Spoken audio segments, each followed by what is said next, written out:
লেগেছে রে লেগেছে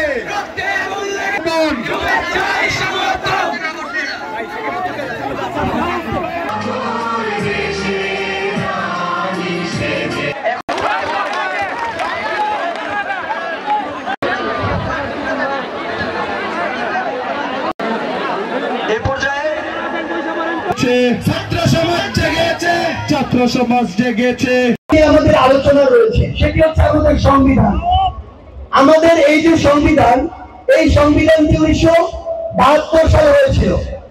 16 ডিসেম্বর 1972 থেকে কার্যকর হয়।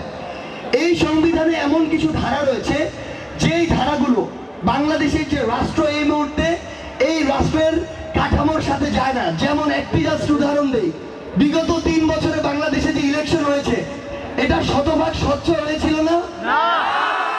আমরা তো জানি হাসিনা শতভাগ স্বচ্ছ ইলেকশন দিয়েছিল, এই জন্যই তো আমরা সবাই চুপ ছিলাম, তাই কিনা? ঠিক ঠিক। এই সংবিধানে এরকম একটি ধারা ছিল যে ইলেকশনটি কোনো তত্ত্বাবধায়ক কিংবা এমন কোন তৃতীয় বা নিরপেক্ষ যে অন্তর্বর্তীকালীন সরকার বা এমন কার মাধ্যমে হবে না, হবে কার? ক্ষমতাসীন সরকারের মাধ্যমে। যার ফল আমরা পরপর 3টি ইলেকশনে দেখেছি। আপনাদের কাছে একটি প্রশ্ন উত্তর আপনাদের দিতে হবে। এরকম দেশের সাথে, দেশের মানুষের সাথে, রাষ্ট্রের সাথে, রাষ্ট্রের স্বার্থের সাথে সাংঘর্ষিক সংবিধানের যে ধারাগুলো রয়েছে এবং সংবিধানের যে বিষয়গুলো রয়েছে সেগুলো পরিবর্তন করা উচিত কিনা? সংবিধানটিকে নতুন ভাবে সাজানো উচিত কিনা? সেই জায়গায় আমরা অন্তর্বর্তীকালীন সরকার একটি জিনিস স্পষ্ট করে বলতে চাই, সরকার যেন তাদের জায়গা থেকে এই কাজটি অবশ্যই করে। পরিশেষে আপনাদের জন্য কিছু কথা বলতে চাই, সেটি হচ্ছে আপনাদেরকে অবশ্যই ইউনাইটেড থাকতে হবে।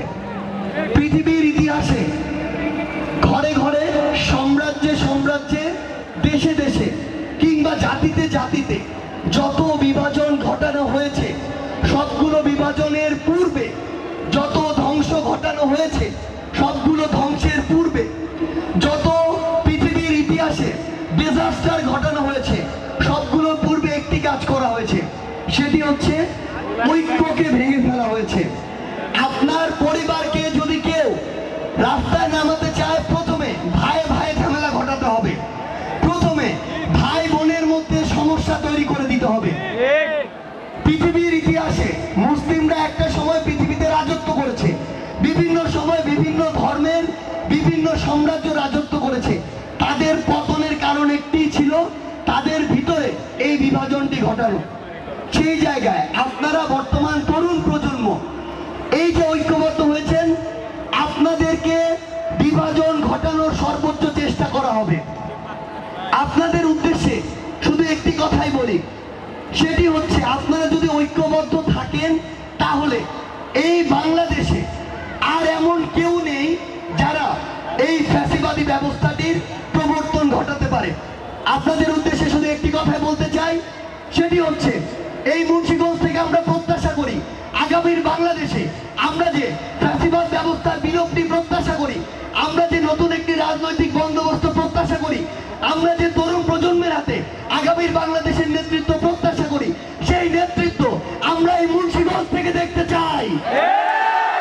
আপনারা আগামীর বাংলাদেশকে নেতৃত্ব দিতে চান কিনা? আপনারা আগামীর বাংলাদেশের প্রধানমন্ত্রী হতে চান কিনা? আপনারা আগামীর বাংলাদেশের প্রত্যেকটি মন্ত্রণালয়ের গুরুত্বপূর্ণ মন্ত্রী হতে চান কিনা?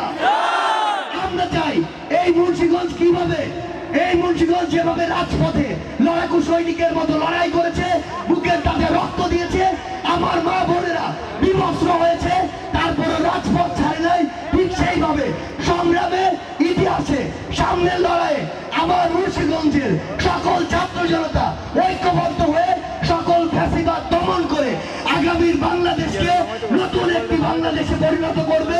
সেই পর্যন্ত সবাই ভালো থাকবেন। মুন্সিগঞ্জের জয় হোক, বাংলাদেশের জয় হোক।